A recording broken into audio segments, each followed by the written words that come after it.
Since moving to the United States, I've come across plenty of dishes that look like variations on food from back home. And this video is sponsored by Mondly, who are offering 96% off lifetime access at mondly.app/lostinthepond. Instead of scones, they have biscuits, although they do also have scones. They're just a lot different from the scones we have in the UK. And instead of Yorkshire puddings, they have popovers. But as somebody who grew up surrounded by a UK fishing industry that once flourished in my hometown of Grimsby, there's one American dish I've always wanted to try: crab cakes. Crab cakes are basically fish cakes that are popular in parts of the US that were named after places in Britain, basically the East Coast. But they're especially popular in a state named after one of our monarchs, Maryland. And today, from my house in Chicago, I'm competing with the workmen. I'll be learning how to make Maryland crab cakes, and hopefully, if all goes well, you'll get my verdict at the end. Of course, if you love learning about the differences between our two countries and you haven't yet subscribed, do that now. In the process of making the crab cakes, I'll be interested to see how they compare with the battered fish cakes of my youth. At my chippy, these were battered in much the same way as the fish and contained not just fish, but also potato for some reason. They were amazing. But looking at today's recipe, which we found at sugarspunrun.com, Maryland crab cakes are a different animal altogether. I've just realised that's literally true. Follow me to the kitchen. Firstly, we're going to add in 6 tablespoons of the world's greatest condiment, mayonnaise. And next, your egg. This is the binder. This is what glues everything together. It's like the Force, but from a chicken. Next, I'm going to put in 1 teaspoon of yellow mustard and use clever editing in this shot to make you think that it's the yolk of the egg. And sticking with yellow lemon juice, because what would seafood be without lemon? That's also going to be a teaspoon. And then this stuff, this is Old Bay seasoning, or actually specifically this is Old Bay crab cake classic mix. And apparently you can't make crab cakes on the East Coast, specifically in Maryland, without using this. Now this is also some yellow but in the video that this recipe came from, it was brown so I don't know if I've got the wrong Either way, it's some sort of Old Bay seasoning, and so if it's the wrong kind, I'm sure you'll be perfectly placid about that in the comments section. Next, the recipe calls for fresh parsley, and I don't have fresh parsley, I just have dried parsley. We're going to put 1.5 teaspoons in there, so 3 of these. Then the recipe calls for black pepper, which I don't have any of. We've got regular pepper over there. Can we just use regular pepper? About 7 dashes. We do have the salt. I've run out of clean measuring things, so I'm just going to put some dashes of this in. And then we just mix it together and make sure that the egg is broken up, that everything is balanced out. I feel like there's a lot of parsley in there. Hopefully that's all right. It's coming together, and for something that had so much yellow in it, the mixture actually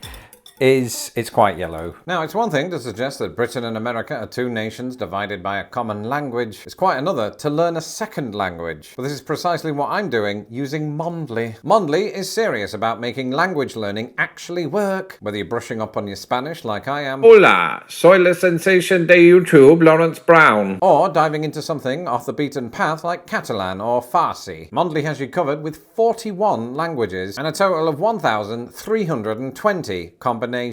So if you're a Hungarian learning Japanese or a Swede learning Portuguese, Mondly will get you on the right track. And here's the magic part: you don't need a tutor breathing down your neck. Mondly uses a chatbot with speech recognition, so you can practice real conversations and not worry about mispronouncing croissant or croissant. It's also incredibly practical. Daily lessons, hands-free mode, and bite-sized content that you can fit into your daily commute or cereal routine. Just don't eat it. And right now, Mondly is offering my viewers a frankly ridiculous 96% off lifetime access as part of their summer series. So grab the deal while it's still hot at mondly.app/lostinthepond. The link is in the description below. And now comes the best part: we get to add the crab meat itself. The recipe calls for an entire pound, and crab meat, just generally speaking, is really expensive, so you want to make sure that you don't waste any of it and you get all those little bits out. Get out, you piece of crab. Next, we're supposed to add 1/2 cup of panko crumbs, but unfortunately we didn't have any of those either. So I spent 10 minutes crushing up crackers, and then you just make sure to kind of mix it all so that the crab is evenly distributed and evenly covered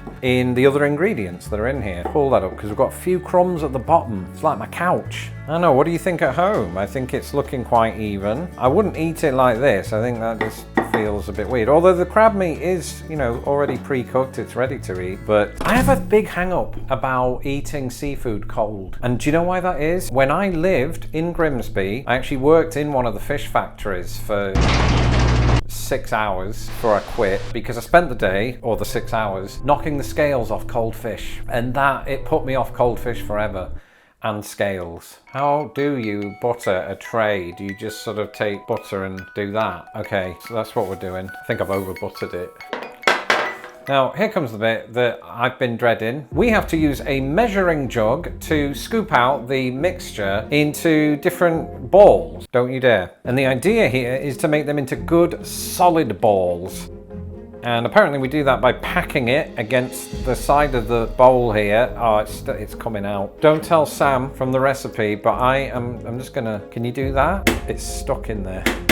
There we go, but it's still, that's bad. I will have better ones. Now, contrary to what I'm used to with fish cakes, you don't necessarily flatten them at this point. You just keep them in this kind of ball shape. I've got little bits sticking off this one. That's because I'm a novice, but also I think it looks quite fun. Fun in it's shaped like a weird fish type way, which is good for seafood. Doing 8 of them, so yeah, I can have, well, I'll put one, I'll just put it there. Not good at maths. Hey, that came out! Look at that! Don't look too hard, because I don't want you to judge. For some reason it's smaller than this one, dear oh dear. So this is the one that I'll try. That way, Tara doesn't have to have a small fish cake. Tara's my wife, who deserves only the best. And she probably wouldn't like it if I continue to jabber on. So let's do this.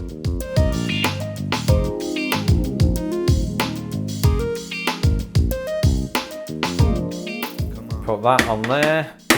What on earth? The first and the last. It just shows that in life, as in life, things come full circle. All right, and then the recipe says that we're just going to put a little bit of butter on top of each of these. You can do this before or after it goes in the fridge, but as Sam says, it's good to do it before, because then you don't forget to do it once you take it out of the fridge, which is something that I definitely would do.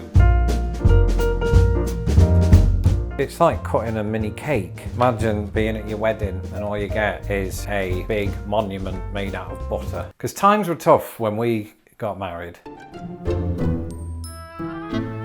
Next comes the plastic wrap, or as we say in Britain, cling film.